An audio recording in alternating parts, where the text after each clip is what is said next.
अपने को प्रकाश केंद्र अनुभव करने के लिए तर्कों से काम नहीं चल सकेगा, क्योंकि हमारी तर्क बहुत ही लंगड़ी और अंधी है।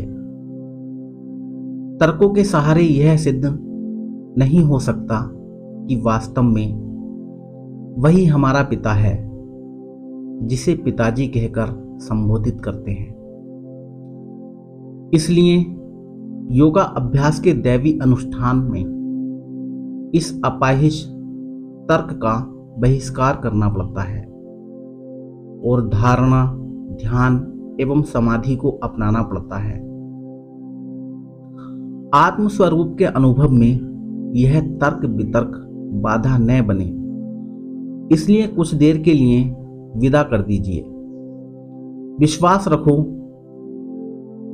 इन पंक्तियों को कहने वाले आपको भ्रम में फंसाने या कोई गलत हानिकारक साधन बताने नहीं जा रहे हैं। उनका निश्चित विश्वास है और वह शपथ पूर्वक आपसे कहते हैं कि मेरे ऊपर विश्वास रखने वाले साधक, यह ठीक रास्ता है, मेरा देखा हुआ है, आओ पीछे पीछे चले आओ। आपको कहीं धकेला नहीं जाएगा, वरन एक ठीक स्थान पर पहुंचा दिया जाएगा। साधन की विधि में बार बार ध्यान अवस्थित होकर मानस लोक में प्रवेश करो। अपने को सूर्य समान प्रकाशवान सत्ता के रूप में देखो और अपना संसार अपने आसपास घूमता हुआ अनुभव करो। इस अभ्यास को लगातार जारी रखो और इसे हृदय पट पर गहरा अंकित कर लो तथा इस श्रेणी पर पहुंच जाओ कि जब आप कहें कि मैं, तब उसके साथ ही चित्त में चेतना, विचार, शक्ति और प्रतिभा सहित केंद्र स्वरूप चित्र भी जाग उठे। संसार पर जब दृष्टि डालो तो वह आत्म सूर्य की परिक्रमा करता नजर आए। उपर्युक्त आत्म स्वरूप दर्शन के साधन में शीघ्रता होने के लिए आपको हम एक और विधि बताते हैं। ध्यान की दशा में होकर अपने ही नाम को बार बार धीरे धीरे गंभीरता और इच्छापूर्वक जपते जाओ। इस अभ्यास से मन आत्म स्वरूप पर एकाग्र होने लगता है। लॉर्ड टेनिसन ने अपनी आत्म शक्ति को इसी उपाय से जगाया था। वे लिखते हैं, इसी उपाय से हमने कुछ आत्मज्ञान प्राप्त किया है, अपनी वास्तविकता और अमरता को जाना है एवं अपनी चेतना के मूल स्रोत का अनुभव कर लिया है। कुछ जिज्ञासु आत्म स्वरूप का ध्यान करते समय मैं को शरीर के साथ जोड़कर गलत धारणा कर लेते हैं और साधना करने में गड़बड़ा जाते हैं। इस विघ्न को दूर कर देना आवश्यक है, अन्यथा इस पंचभूत शरीर को आत्मा समझ बैठने पर तो एक अत्यंत नीच कोटि का थोड़ा सा फल प्राप्त हो सकेगा। इस विघ्न को दूर करने के लिए ध्यान में अवस्थित होकर ऐसी भावना करो कि मैं शरीर से अलग हूं। उसका उपयोग वस्त्र या औजार की तरह करता हूं। शरीर को वैसा ही समझने की कोशिश करो जैसा पहनने के कपड़े को समझते हो। अनुभव करो कि शरीर को त्याग कर भी आपका मैं बना रह सकता है। शरीर को त्याग कर और ऊंचे स्थान से उसे देखने की कल्पना करो। शरीर को एक पोले घोंसले के रूप में देखो, जिसमें आसानी के साथ आप बाहर निकल सकते हो। ऐसा अनुभव करो कि इस खोखले को मैं ही स्वस्थ, बलवान, दृढ़ और गतिवान बनाए हुए हूं। उस पर शासन करता हूं और इच्छा अनुसार काम में लाता हूं। मैं शरीर नहीं हूं,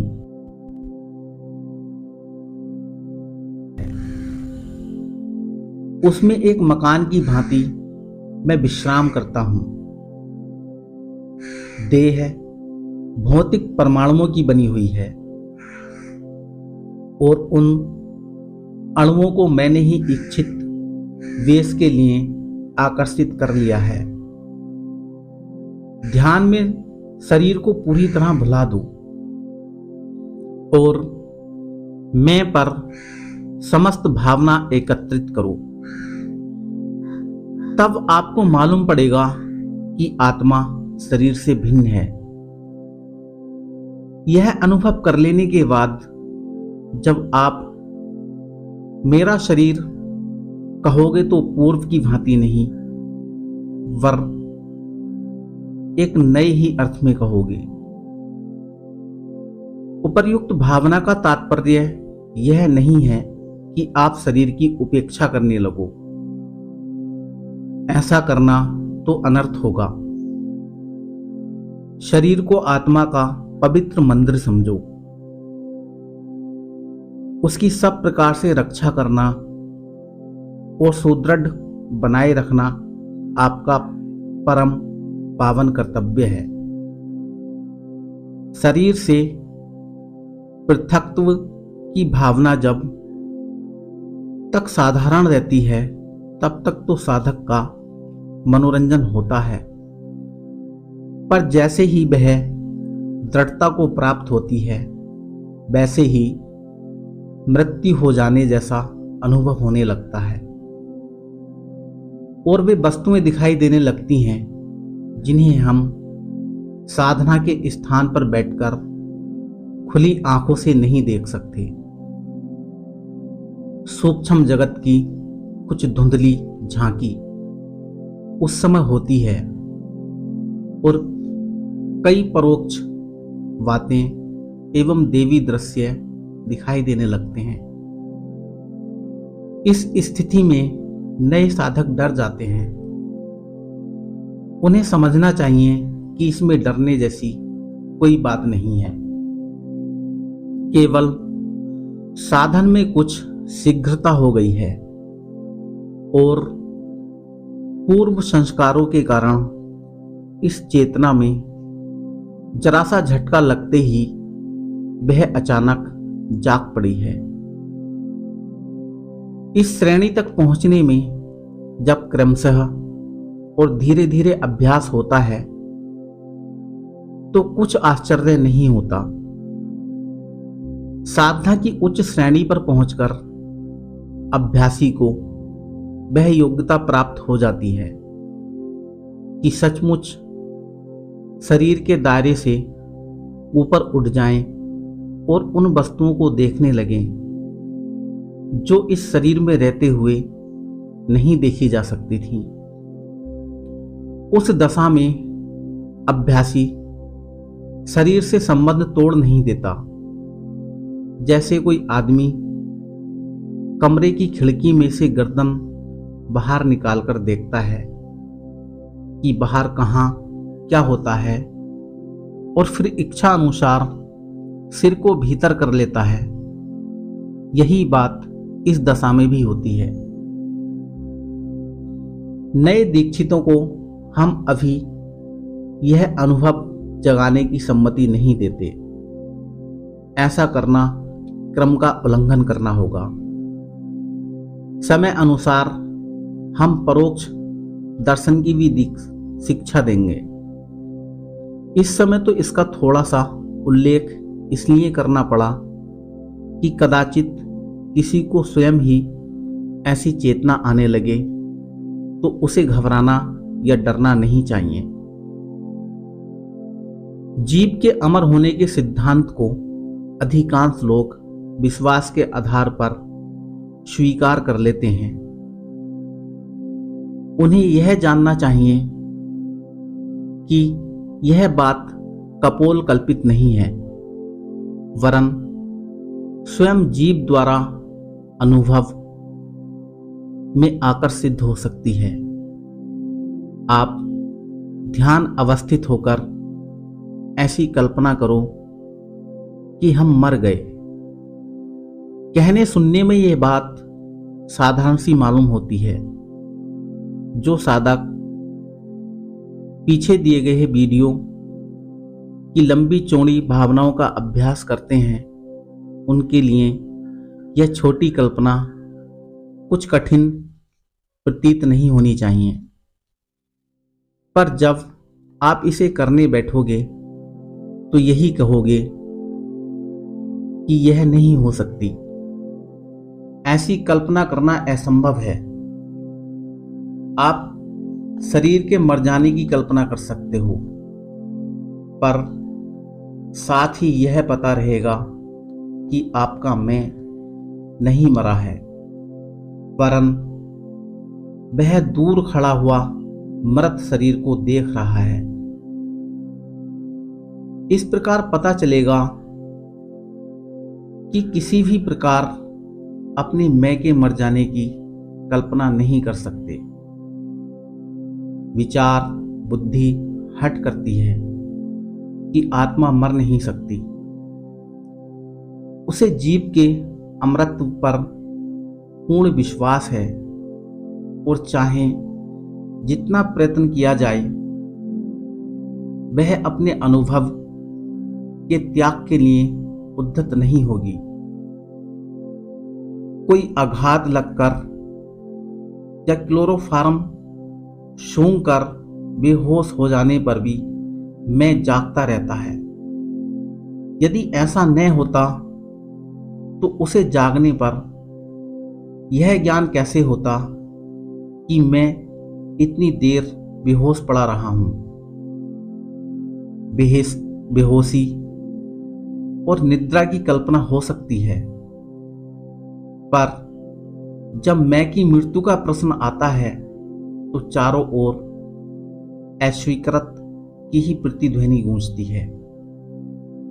कितने हर्ष की बात है कि जीव अपने अमर और अखंड होने का प्रमाण अपने ही अंदर दृढ़तापूर्वक धारण किए हुए है।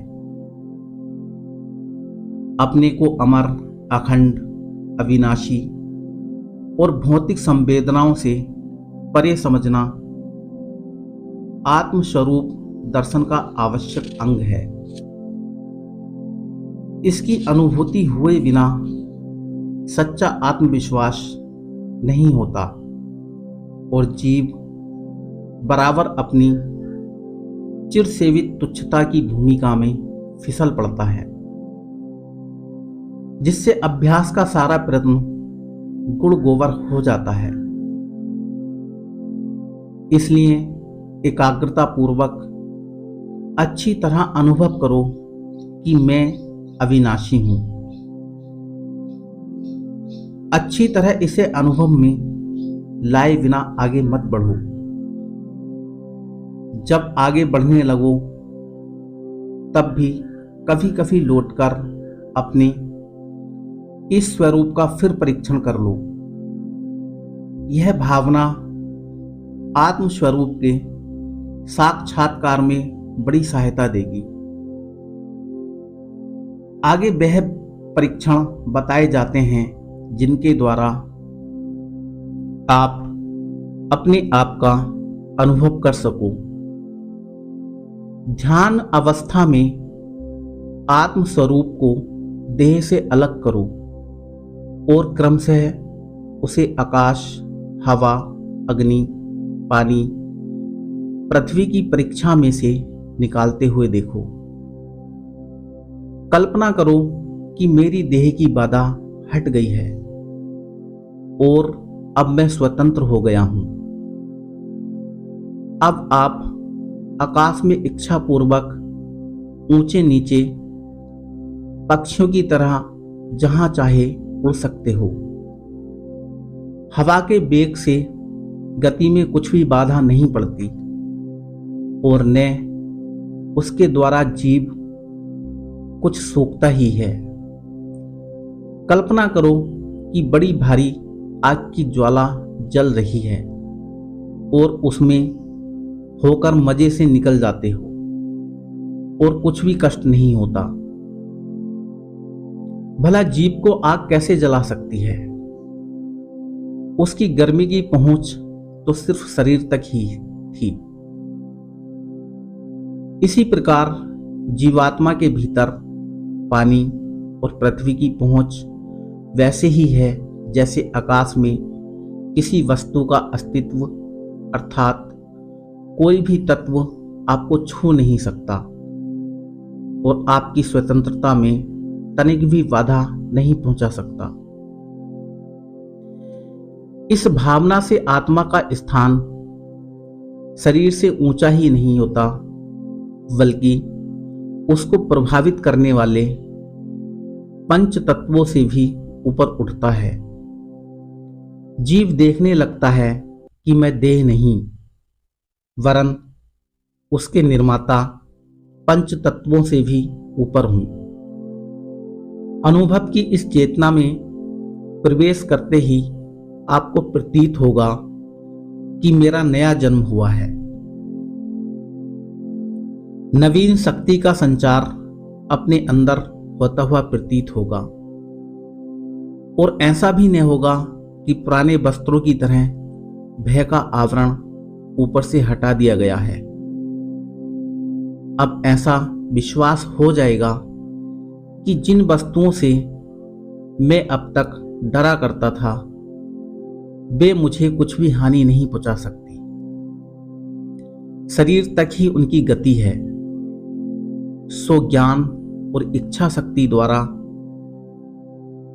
शरीर से भी इन भयों को दूर हटाया जा सकता है। बार बार समझ लो, प्राथमिक शिक्षा का बीज मंत्र मैं है। इसका पूरा अनुभव करने के बाद ही आध्यात्मिक उन्नति के पथ पर अग्रसर हो सकोगे। आपको अनुभव करना होगा कि मेरी सत्ता शरीर से भिन्न है।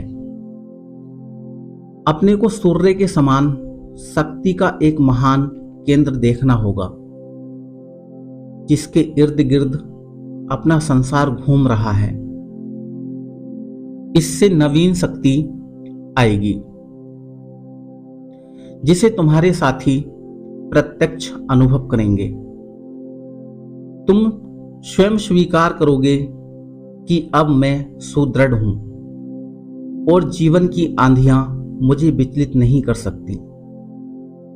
केवल इतना ही नहीं, इससे भी आगे अपनी उन्नति के आत्मिक विकास के साथ उस योग्यता को प्राप्त करता हुआ भी देखोगे जिसके द्वारा जीवन की आंधियों को शांत किया जाता है और उन पर शासन किया जाता है। आत्मज्ञानी दुनिया के भारी कष्टों की दशा में भी हंसता रहेगा और अपनी भुजा उठाकर कष्टों से कहेगा, जाओ, चले जाओ। जिस अंधकार से तुम उत्पन्न हुए हो उसी में विलीन हो जाओ। धन्य है वह जिसने मैं के बीज मंत्र को सिद्ध कर लिया है। जिज्ञासुओं, प्रथम शिक्षा का अभ्यास करने के लिए अब हमसे अलग हो जाओ। अपनी मंद गति देखो तो उतावले मत हो। आगे चलने में यदि पांव पीछे फिसल पड़े तो निराश मत हो। आगे चलकर आपको दूना लाभ मिल जाएगा। सिद्धि और सफलता आपके लिए है, वह तो प्राप्त होनी ही है। बढ़ो, शांति के साथ थोड़ा प्रयत्न करो। इस विधि के मंत्र हैं, मैं प्रतिभा और शक्ति का केंद्र हूं। इसको बार बार 2-3 बार मन ही मन दोहराओ। उसके पश्चात मैं विचार और शक्ति का केंद्र हूं, इस मंत्र को दोहराओ। उसके पश्चात मेरा संसार मेरे चारों ओर घूम रहा है। इसके बाद मैं शरीर से भिन्न हूं। इसके बाद मैं अविनाशी हूं, मेरा नाश नहीं हो सकता। अंतिम मंत्र, मैं अखंड हूं, मेरी क्षति नहीं हो सकती। इन्हीं मंत्रों को बार बार मन ही मन आंखें बंद करके अपने मस्तिष्क में दोहराते रहिए। प्रतिदिन 1 घंटे अभ्यास कीजिए।